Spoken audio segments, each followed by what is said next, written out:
नमस्कार, आप देख रहे हैं आपका अपना चैनल भिवानी हलचल और खबरों के संग में मैं हूं दृष्टि शर्मा। आइए सबसे पहले डालते हैं एक नजर आज की हेडलाइंस पर।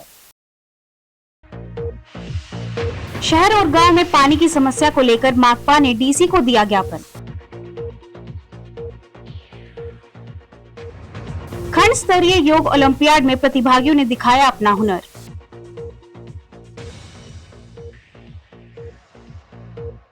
किसान 15 मई तक करें कपास की बिजाई, कहा कृषि विशेषज्ञ मीनू ने।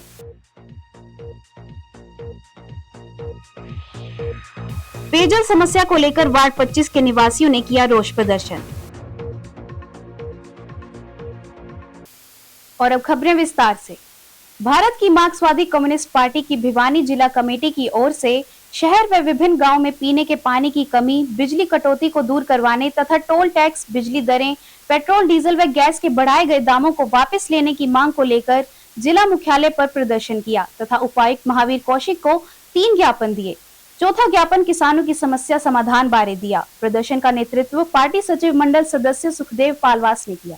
मार्क्सवादी कम्युनिस्ट पार्टी के प्रदर्शन को संबोधित करते हुए पार्टी के जिला सचिव कॉमरेड ओम प्रकाश ने कहा कि शहर की लेबर कॉलोनी, चिरंजीव कॉलोनी, खरखड़ी फाटक के पास फ्रेंड्स कॉलोनी की 12 नंबर गली, विद्यानगर की हनुमान मंदिर वाली गली के अंतिम छोर व पिपली वाली जोहड़ी व राजीव कॉलोनी में पिछले काफी दिनों से पीने का पानी नहीं आ रहा। इन कॉलोनी की महिलाओं को भारी परेशानियों का सामना करना पड़ रहा है। इसी तरह पूर्णपरा, नांगल, उमरावत, नीमड़ीवाल व प्रहलादगढ़ में पीने का पानी नहीं आ रहा। बामला गांव में पानी की लाइनें टूटी हुई हैं। थोड़ा पानी आता है वह बेकार गलियों में बह जाता है।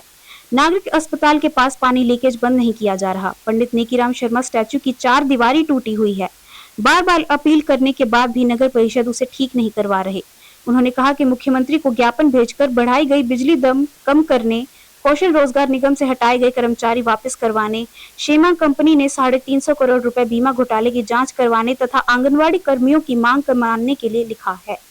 भिवानी के नागरिकों ने आज सीपीएम पार्टी के बैनर के नीचे प्रदर्शन किया है। मुख्य समस्याएं हैं पीने के पानी की। शहर के 5-6 क्षेत्र हैं जहाँ एक महीने से पानी नहीं आ रहा।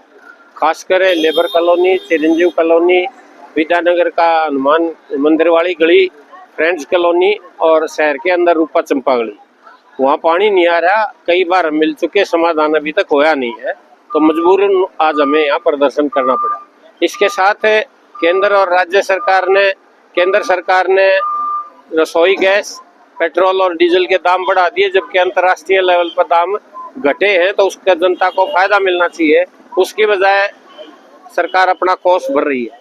इसी तरह से बिजली के रेट बढ़ा दिए गए हैं, 50 पैसे से लेके 1 रुपए तक और 50 रुपए पर मीटर अलग से इन्होंने बढ़ाए हैं। हम उसका भी विरोध करते हैं। लोगों को सस्ते दामों पर बिजली दें और 300 यूनिट जैसे पंजाब और दिल्ली में फ्री है, ऐसे हरियाणा में भी आम आदमी को वो फ्री दी जाए। इन समस्याओं को लेके आज ये प्रदर्शन है हमारा। अभी हमने प्रदर्शन करके ज्ञापन दिए हैं ये तीनों, और हमारा प्रतिनिधिमंडल जिला उपायुक्त से मिलने गया हुआ है। बातचीत के बाद क्या समाधान होता है वो देखते हैं। तब तक हम यहाँ बैठे है जी। मैं लेबर कॉलोनी से आई हूँ। हमारे यहाँ पानी का समस्या बहुत है, पानी देते नहीं है। 2 बजे रात में कल पानी भरे, बोले मैं पानी ऑर्डर आएगा ऊपर से तब दूंगा, और पानी क्यों नहीं देते हैं? 5-4 बाल्टी पानी दे देते हैं, बस देते नहीं पानी। महीना में हो जाता, महीना में 2 दिन पानी नहीं दिए हैं। सोचे जून से पानी नहीं देता, अप्रैल चालू होते पानी नहीं देता। और गरीबी भी, किसी कोई बंदा गरीब है, सिलेंडर भी महंगे हो गए। डीसी का क्या हक है? एमसी भी हमारा गुरेजा है, वो भी नहीं पानी लाता। 1 टैंकर नहीं आया, एमसी गुरेजा कभी पानी नहीं भिजवाया। आज 1 महीना हो गया, पानी आता ही नहीं है बिल्कुल भी। चलो रोज नहीं दे सकते, पर एक दिन छोड़ के एक दिन तो दे सकते हैं ना। कल मैं खुद बूस्टर पर गई थी और उससे मैंने बोला पानी क्यों नहीं दे रहे, उसने बोला पानी नहीं है, और पानी था, फिर भी उसने पानी नहीं दिया। मेरे आंखों के सामने उसने पानी चलाया था, उसके अंदर डिग्गी में भरा था, फिर भी पानी नहीं दिया। क्यों नहीं दिया? एडीसी कर क्या रहा है? हम जैसे गरीब को अगर पानी लेने के लिए रोड पर उतरना पड़े तो क्या फायदा है इस डीसी को? राजकीय मॉडल संस्कृति वरिष्ठ माध्यमिक विद्यालय में ब्लॉक स्तरीय योग ओलंपियाड प्रतियोगिता का आयोजन किया गया। प्रतियोगिता में प्रतिभागियों ने अपने लचीलेपन, बॉडी का प्रदर्शन किया। कई प्रतिभागियों ने तो गजब का प्रदर्शन करते हुए शरीर को कई हिस्सों में मोड़ दिया। अनेक प्रतिभागियों ने अपने इस हुनर का प्रदर्शन किया। करीब 5 घंटे तक योगा प्रतियोगिता चली। खंड शिक्षा अधिकारी शिव कुमार तंवर ने प्रतियोगिता में बेहतरीन प्रदर्शन करने वाले प्रतिभागियों को नाम घोषणा की। ब्लॉक स्तरीय योग प्रतियोगिता के मुख्य अतिथि खंड शिक्षा अधिकारी शिव कुमार तंवर ने कहा कि योग केवल शारीरिक व्यायाम नहीं बल्कि मन, शरीर और आत्मा के संतुलन को स्थापित करता है। उन्होंने कहा कि आज के जमाने में हर व्यक्ति का जीवन तनाव से भरा है। योग से ही स्वस्थ मन, बुद्धि व चित्त बनाया जा सकता है। मन की शांति कायम की जा सकती है। हर रोज हर व्यक्ति को नियमित योग करना चाहिए ताकि वह निरोग रह सके। स्कूलों में हर रोज सुबह के वक्त योग करवाया जा रहा है। प्रतियोगिता के ऑल ओवर इंचार्ज शारीरिक शिक्षा विनोद पिंकू ने बताया कि प्रतियोगिता में भिवानी खंड के 23 क्लस्टरों में करीब 100 प्रतिभागी प्रतियोगिता में भाग लेने के लिए पहुंचे। प्रतियोगिता के विजेता प्रतिभागी 21 अप्रैल को जिला स्तर पर होने वाली योग ओलंपियाड में भाग लेंगे। इस अवसर पर प्राचार्य सविता घनगस ने सभी प्रतिभागियों को बधाई दी तथा योग को जीवन का अभिन्न अंग बनाने पर जोर दिया। नमस्कार, जैसा आप जानते हैं आज योगा ओलंपियाड जो है ब्लॉक लेवल का यहाँ सेठ किरोड़ीमल गवर्नमेंट मॉडल संस्कृति स्कूल भिवानी में ऑर्गेनाइज किया जा रहा है और इसमें लगभग 100 बच्चों ने पूरे ब्लॉक के 2 ग्रुप्स में बच्चों ने भाग लिया है और ये बच्चे जो फर्स्ट, सेकंड, थर्ड आएंगे ये डिस्ट्रिक्ट लेवल के ऊपर पार्टिसिपेट करेंगे। जो 21 अप्रैल को जिला स्तरीय प्रोग्राम है उसमें सभी ब्लॉक से जो बच्चे आएंगे उनका प्रोग्राम भी यहीं सेठ किरोड़ीमल गवर्नमेंट मॉडल संस्कृति स्कूल में उनका प्रोग्राम आयोजित किया जाएगा। देखिए, आप सभी जानते हैं कि योगा जो है उसको पूरी दुनिया में पिछले 10-12 साल से तो बहुत ज़्यादा संख्या में उसको मनाया जा रहा है और 21 जून को हर साल जो है वो पूरी दुनिया इसको सेलिब्रेट करती है योगा डे के रूप में। तो वो उस योगा डे को मनाने का जो है एक ही मकसद है कि सभी स्वस्थ रहें। आजकल कितनी बीमारियां जो हैं वो लोगों को घेरे हुए हैं। यदि हमारे बच्चे शुरुआत से ही योगा सीखेंगे और योगा में यदि वो प्रवीण होंगे तो इसमें कोई शक नहीं कि हमारी आने वाली जनरेशन जो है वो बहुत ही हष्ट-पुष्ट और स्वस्थ होगी और ये हमारे देश की उन्नति के लिए, उसके डेवलपमेंट के लिए जो है बहुत ही फायदेमंद साबित होगा। स्कूलों से ही, बच्चों से ही अगर हमारा जो देश का भविष्य है वो बच्चे हैं और बच्चे स्वस्थ रहेंगे तो हम सब स्वस्थ रहेंगे। खेलों की हब की बात है, चाहे बॉक्सिंग की बात हो, कबड्डी, कुश्ती की बात हो, हमारा भिवानी जिला सबसे आगे है पूरे संसार के अंदर। अब योग के अंदर भी हम अच्छे खिलाड़ी तैयार करेंगे और योग के मार्फत हम जिला भिवानी और हरियाणा का नाम रोशन करेंगे। और योगा को अब ओलंपिक में भी जोड़ दिया गया है। इसके साथ साथ अभी 2-3 दिन पहले एक सूचना मिली है कि चेस जो है उसको भी हम स्कूलों में करवाएंगे। ये भी कंपलसरी कर दिया गया है जिससे बच्चे का चहुमुखी विकास हो। अगर चेस की रणनीति आती है खेल में, ये चेस भी जरूरी है, योगा भी जरूरी है और योग करते रहेंगे तो हम स्वस्थ रहेंगे। और सभी पीटीआई और डीपीज अपने अपने बच्चों को महीने के पहले शनिवार को जॉयफुल सैटरडे के साथ साथ योगा भी करवाते हैं और हम करवाते भी रहेंगे और एक दिन हम योगा के मार्फत अपने जिला भिवानी और रबी की फसल की कटाई के बाद खरीफ फसल का सीजन शुरू हो चुका है। खरीफ फसल की बिजाई के शुरुआती समय में कपास की बिजाई की जाती है। अप्रैल और आधा मई महीना बिजाई का सबसे अच्छा समय होता है। कृषि विशेषज्ञ डॉक्टर मीनू ने किसानों को चेताते हुए कहा कि फसल बिजाई के शुरुआती समय में किसी की कीटनाशक का प्रयोग ना करें, क्योंकि कीटनाशक से फसल के मित्र कीटाणु नष्ट हो जाते हैं और फसल बिल्कुल खराब होती है और बीमारियां लगने के चांस बने रहते हैं। कृषि विशेषज्ञ डॉक्टर मीनू ने बताया कि खरीफ फसल की बिजाई का समय शुरू हो चुका है, जिसमें सबसे पहले कपास की बिजाई होगी। जो कपास की बिजाई का सबसे अच्छा समय अप्रैल के आखिरी दिनों और मई के शुरुआती दिनों में रहेगा। उन्होंने बताया कि 15 मई तक किसान कपास की बिजाई कर ले, अन्यथा फसल में कीटाणु और गुलाबी सुंडी लगने के चांस बने रहेंगे। उन्होंने किसानों को जागरूक करते हुए कहा कि अगर किसानों ने खेत में पिछले वर्ष के कपास के अवशेष खेतों में रखे हुए हैं तो उनमें से सूखे हुए टिंडे के जलाकर या किसी भी तरीके से नष्ट कर लें, क्योंकि पिछले साल के अवशेष में गुलाबी सुंडी के कीटाणु जीवित रहते हैं, जिससे नई ताजा फसल में गुलाबी सुंडी लगने के चांस सबसे अधिक बने रहते हैं।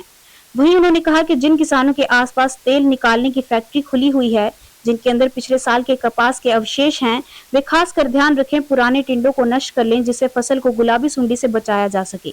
उन्होंने कहा कि अगर किसी किसान की फसल में पिछले कई सालों से कीटाणु या गुलाबी सुंडी का प्रकोप है तो वह कीटनाशक का प्रयोग कर सकता है। उन्होंने कहा कि अगर किसी किसान की फसल में पिछले कई सालों से कीटाणु या गुलाबी सुंडी का प्रकोप है तो वह कीटनाशक का प्रयोग कर सकता है, जो 2 लीटर प्रति एकड़ के हिसाब से करना होगा। वहीं उन्होंने कहा कि कपास की फसल के 2 खुड के बीच में मूंग की फसल भी लगाई जा सकती है। अभी जैसे खरीफ का सीजन शुरू हो गया है तो मेन जो हमारी फसल है वो कपास की फसल है। तो उसमें हमें क्या ध्यान रखना है, उसमें सबसे ज़्यादा ध्यान तो ये रखना है कि जो बिजाई का समय है वो हमें उपयुक्त रखना है। उसमें ये सलाह दी जाती है कि जो अप्रैल मध्य है और मई मध्य है वहाँ तक जो है, मतलब 15 मई तक आप कपास की बिजाई कर लें। उसके बाद अगर बिजाई आप करते हैं तो जो कीड़ों की समस्या है या मेनली जो गुलाबी सुंडी की समस्या है वो ज़्यादा आएगी। दूसरा इसमें ध्यान देने योग्य बात ये है कि जो भी बनछटियाँ रखी हुई हैं अभी कपास की पिछले सीजन की हैं, जो पिछले वर्ष की हैं, उसमें हमें क्या करना है, उसमें झड़का के बनछटियों को, उसमें जो टिंडे हैं सूखे हुए या भी जो भी फूल हैं सूखे हुए, उनको हमें झड़का के और उनको हमें नष्ट कर देना है या उनको जला देना है। क्योंकि इसका कारण क्या है कि उसमें गुलाबी सुंडी के लार्वा रहते हैं और ये जो अब अगली फसल आएगी अपने उसमें नुकसान करेंगे। और जिन किसान भाइयों के खेत के पास जिनिंग फैक्ट्री है या जो बिनोलों से तेल निकालने की फैक्ट्री है, अगर वो लगती है तो उनको स्पेशल ध्यान देने की ज़रूरत है, क्योंकि उनके खेतों में गुलाबी सुंडी का प्रकोप ज़्यादा देखने को मिलता है। क्योंकि जो बनचटियाँ हैं जहाँ पे स्टोर करके रखते हैं या फिर पहले जो कपास स्टोर करके रखी हुई है, वहाँ से जो ये गुलाबी सुंडी है वो उसके पतंगे उड़ के और उनके खेतों में नुकसान पहुँचाते हैं फसल को। तो अभी जो मेन समस्या है, जो हमें बनचटियों को का जो है वो प्रबंधन करना है समुचित तरीके से, और वो इस अप्रैल के लास्ट तक आप ज़रूर कर लें, क्योंकि बाद में अगर आप करते हैं तो वो उसमें से गुलाबी सुंडी निकलना शुरू हो जाती है और हमारे खेत में, हमारी फसल में नुकसान पहुंचाती है कपास की फसल को। तीसरा चीज़ इसमें क्या ध्यान रखनी है कि जो हानिकारक कीटनाशक हैं जैसे मोनो है या साइपरमेथ्रिन है, इन जैसे कीटनाशकों का, हैवी कीटनाशकों का छिड़काव जो है वो शुरुआती अवस्था में बिल्कुल भी नहीं करना हमें कपास के खेत में, क्योंकि इससे जो मित्र कीट है हमारे वो नष्ट हो जाते हैं शुरू में ही। और अगर शुरू में ही नष्ट हो गए जो मित्र कीट है उनकी संख्या, तो हमें आगे आने वाली जो अवस्था आएगी फसल की उसमें ज़्यादा छिड़काव करना पड़ेगा दवाइयों का और हमारा वातावरण है उसको नुकसान पहुंचेगा। तो इन चीज़ों का ध्यान रखना है। दूसरा, अगर बिजाई के समय पे अगर खरपतवार की समस्या अगर आपकी पिछली बार आ रही है काफ़ी सालों से, तो उसमें आप स्टॉम्प का प्रयोग कर सकते हैं 2 लीटर प्रति एकड़ के हिसाब से। भिवानी शहर के वार्ड नंबर 25 के चिजारों की ढाणी में इन दिनों दूषित पेयजल की समस्या बनी हुई है, जिसके चलते क्षेत्रवासी खासे परेशान हैं। अब तो उन्हें महामारी फैलने का भय तक सता रहा है, जिसके समाधान की मांग को लेकर चिजारों की ढाणी गली नंबर 2 की महिलाएं पार्षद विनोद प्रजापति के नेतृत्व में उपायुक्त से मिले तथा समस्याओं के समाधान की मांग की। इस दौरान क्षेत्रवासी दूषित पेयजल सप्लाई को बोतल में भरकर उपायुक्त कार्यालय तक पहुंचे ताकि उपायुक्त को उनकी स्थिति का अंदाजा लग सके। पार्षद विनोद प्रजापति ने कहा कि पब्लिक हेल्थ विभाग की लापरवाही के चलते क्षेत्र में दूषित पेयजल सप्लाई के चलते बीमारियां फैल रही हैं। दूषित पेयजल की समस्या पर वार्ड नंबर 25 के पार्षद विनोद प्रजापति ने बताया कि वार्ड नंबर 25 के चिजारों की ढाणी गली नंबर 2 में पिछले कई दिनों से दूषित पेयजल सप्लाई की समस्या बनी हुई है, जिसके समाधान की मांग कई बार अधिकारियों को की जा चुकी है, लेकिन समाधान नहीं हुआ। उन्होंने कहा कि पब्लिक हेल्थ के जेई फोन तक नहीं उठाते। पार्षद ने कहा कि उनके वार्ड में पेयजल, सीवरेज, लटकती बिजली की तारों की समस्या बनी हुई है, जिसके समाधान की मांग क्षेत्रवासियों के साथ मिलकर उन्होंने उपायुक्त के समक्ष उठाई है। उन्होंने कहा कि मुख्यमंत्री नायब सिंह सैनी अपनी समस्याओं के समाधान के लिए ऑनलाइन शिकायतें दर्ज करवाने की बात कहते हैं, जबकि क्षेत्रवासियों ने 4 बार ऑनलाइन समस्या दर्ज करवाई, लेकिन आज तक समाधान नहीं हुआ। कहा कि समस्या का समाधान ना तो ऑनलाइन तथा ना ही ऑफलाइन तरीके से किया जा रहा है, जिसके चलते क्षेत्रवासियों में रोष बना हुआ है। नागरिकों ने बताया कि सुबह उठते हुए पानी सबसे पहले व आम जरूरी होता है, लेकिन वार्ड नंबर 25 के चिजारों की ढाणी गली नंबर 2 में दूषित पेयजल की सप्लाई की जा रही है। उन्होंने कहा कि इस समस्या के समाधान की मांग वे कई बार अधिकारियों से कर चुके हैं, लेकिन अधिकारी उनकी समस्या का समाधान करने की बजाय सिर्फ नजरअंदाज कर रहे हैं। क्षेत्रवासियों ने चेतावनी दी कि यदि उनकी पेयजल संबंधी समस्या का समाधान नहीं हुआ तो वे दादरी गेट पर रोड जाम लगाने को मजबूर होंगे। चिजारों की ढाणी नंबर 2 गली 25 नंबर वार्ड। क्या समस्या है? पानी की थी, सीवर का पानी आता है, ये सब ने के गए वो हमारे कोई गौर नहीं करता है, सुनाई नहीं करता है 1.5 महीने से। तो पानी जो साफ जाते हो आप? हम जमीन का पानी लाते हैं, वो बरतते हैं। ये 1.5-2 महीने से चल रहे हैं। हाँ, जमीन का पीते हैं, यो आता यही है। मैं चिजारों की ढाणी गली नंबर 2 पतराम गेट से हूँ। हमारी समस्या है कि हमारे यहाँ सीवर का पानी आ रहा है करीबन 1.5-2 महीने से, लेकिन हमारी समस्या का कोई भी समाधान नहीं कर रहा है। हम कई जगह पे अपनी गुहार लगा चुके हैं, लेकिन इस समस्या का कोई भी समाधान नहीं है। अब हम अपनी समस्या को डीसी ऑफिस में लेकर आए हैं, तो हमें सिर्फ आश्वासन दिया गया है कि हम आपकी समस्या का समाधान करेंगे, लेकिन मुझे नहीं लगता कि ये हो पाएगा, क्योंकि हम कई जगह जा चुके हैं, कोई नहीं सुनवाई हो रही है हमारी। हमारी गली में सुबह पहले उठते ही महिलाओं को यही है कि पानी की जरूरत होती है। वो नहाती हैं, धोती हैं, रसोई में काम करती हैं, बच्चों को स्कूल के लिए लंच बनाना, सारा काम करना पड़ता है। अब ये बताओ इतने गंदे पानी से वो कैसे काम करें हैं? आदमी तो सुबह चले जाते हैं नहा धो के, उनको जैसा पानी मिलता है। लेडीजें कहाँ जाए हैं? बहुत परेशान है। चारों तरफ जाके हम सीख लिए हैं, हमने ऑनलाइन भी कंप्लेंट कर चुके हैं। आज हम डीसी ऑफिस में आए हैं, तो डीसी ऑफिस में उन्होंने यही कहा है कि हम आपकी समस्या की तरफ गौर करेंगे। देखो कब करते हैं वो, हमें ये नहीं लगता कि वो करेंगे। आज मैं वार्ड की औरतों महिलाओं के साथ डीसी साहब से मिला था। डीसी साहब से एक्शन साहब को मैंने 5 अप्रैल को भी, एससी साहब को भी, एसडीओ साहब को भी, जेई को भी। एक तो पहले जेई थे वो फ़ोन ही नहीं उठाते थे, पब्लिक हेल्थ के जो जेई है वो फ़ोन ही नहीं उठाते कि भाई क्या समस्या है क्या नहीं है। मैं बार बार एनडीसी साहब से आज ये चौथी मुलाकात थी वार्ड की समस्या के बारे में। ना तो कोई सीवर का समाधान, ना कोई पानी का समाधान, ना लटकती तारों का समाधान, ना कोई और। अब मेरे पास चंडीगढ़ से फ़ोन आया था समस्या के बारे में। बोले जी आपको समस्या दे रखी, मैं कहा दे तो रखी भाई, समाधान तो को नहीं हुआ। नायब सैनी जी ये कह रहे हैं कि यार समस्या का समाधान होगा, ऑनलाइन कर दो। ऑनलाइन ये गली वाले करके 4 दफ़ा ऑनलाइन कर ली, कोई समाधान नहीं। ना ऑनलाइन होता काम, ना ऑफलाइन होता, ना डीसी साहब तो होता। मैंने 4 बारी डीसी साहब से मिल लिया। पहले मंजीत कौर थी, उनसे मिला। उनसे पहले 3 डीसीओ को 4-4 बारी एप्लीकेशन दे ली, पर ये पब्लिक हेल्थ वाले काम नहीं करते कुछ भी। एक ये सीटीएम को मैंने दे ली, एडीसी को मैंने दे ली, एसडीएम साहब को मैं मिल लिया, पर्सनली रिक्वेस्ट कर ली। यही होता है, हर बारी एक जवाब होता है जी जल्द से जल्द समस्या का समाधान करेंगे। एमसी बने 3 साल हो गए, 3 साल में तो कोई समाधान होया को नहीं, दौर निकल जाएंगे। और सबसे नज़दीक अगर पब्लिक का कोई रहे तो एमसी रहे।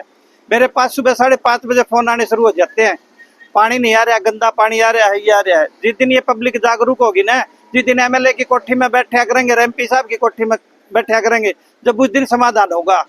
क्योंकि ऊपर से पैसा एमएलए एमपी ले सकते हैं, एमसी नहीं ले सकते। एमसी तो जो काम हाथ में है वो करवा देते हैं, लोगों की सुन भी लेते हैं, सुना भी देते हैं।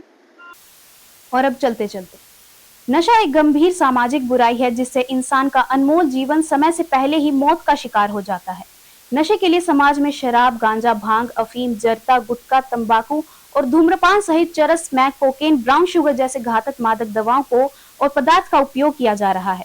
इन जहरीले और नशीले पदार्थों के सेवन से व्यक्ति को शारीरिक, मानसिक और आर्थिक हानि पहुंचाने के साथ ही इससे सामाजिक वातावरण भी प्रदूषित होता है।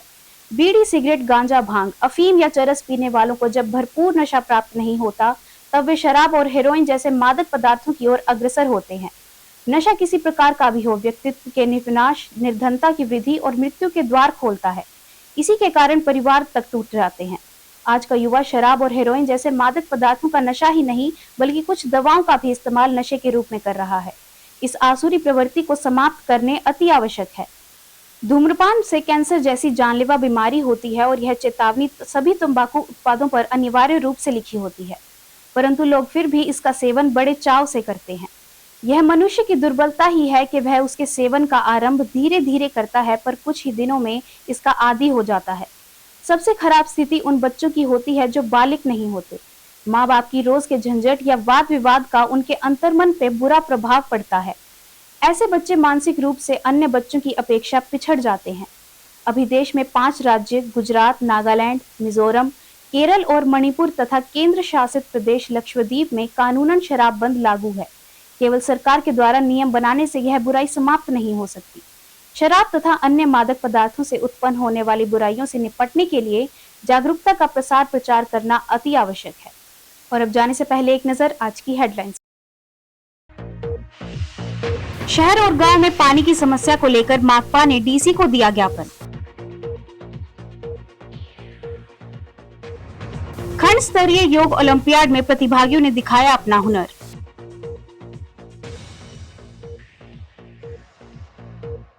किसान 15 मई तक करें कपास की बिजाई, कहा कृषि विशेषज्ञ मीनू ने।